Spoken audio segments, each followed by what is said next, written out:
a.m. first fruits. This is a chapter by chapter Bible study series, and we're on Job chapter 8. Last chapter we heard from Job in response to Eliphaz and his judgment. And Job turns to start questioning God. Like, God, what are you doing here? Help me. He's wrestling with God on the why, calling him a watcher of humanity, which reveals that Job has more wisdom than his friends do about God. In this chapter, we're going to go straight to the brutal Bildad, the second friend. Chapter 8. Then Bildad, the Shuhite, replied, "How long will you go on saying these things? Your words are a blast of wind." Basically, Job, you're full of hot air. Does God pervert justice? Does the Almighty pervert what is right? Since your children sinned against him, he gave them over to their rebellion. In NLT, it says that Bildad said that your children's punishment was well deserved. What did you say?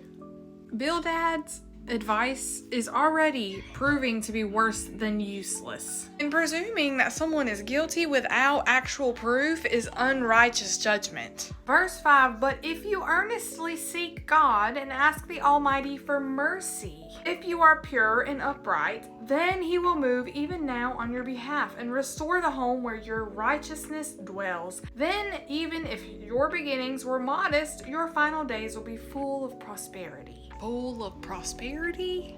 Or ask the previous generation and pay attention to what their fathers discovered. Since we were born only yesterday and know nothing.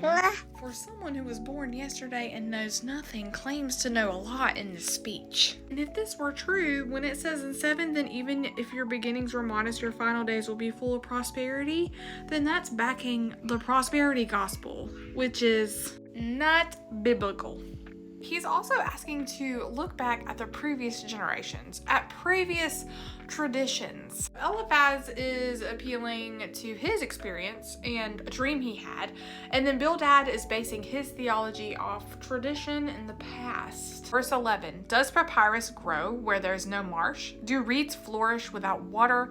While still uncut shoots, they would dry up quicker than any other plant. Such is the destiny of all who forget God. The hope of the godless will perish. His source of confidence is fragile. When he trusts in a spider's web, he leans on his web, but it doesn't stand firm. He grabs it, but it does not hold. Basically saying that Job is a seemingly healthy plant, but is easily uprooted. Verse 20, look, God does not reject a person of integrity, and he will not support evildoers. Prosperity gospel. He will yet fill their mouth with laughter and your lips with a shout of joy. Your enemies will be clothed with shame. The tent of the wicked will no longer exist. Hearing Eliphaz and Bildad's theology helps me see purpose in God doing this because they're learning alongside Job right now. Sometimes we go through stuff for our friends. Bildad's kindergarten theology made it hard for him to see Job feeling out for a richer, more intelligent experience with God. An experience that Job had not known yet. Something new. Not based on Eliphaz's experience and not based on Bildad's history. God is not a machine of predictable results. And Bildad doesn't give God credit for all of the other things he is. God is just, yes, but he's loving and merciful and good. There's no real empathy in this speech. There's not even any truth. It's unrighteous judgment. Yet, these speeches all lead up to a response from God, and we get to see exactly how they learn. Thank you, Jesus, our perfect mediator. And thank you for watching this 4 a.m. and I'll see you in the next 4 a.m. when we cover Job chapter 9.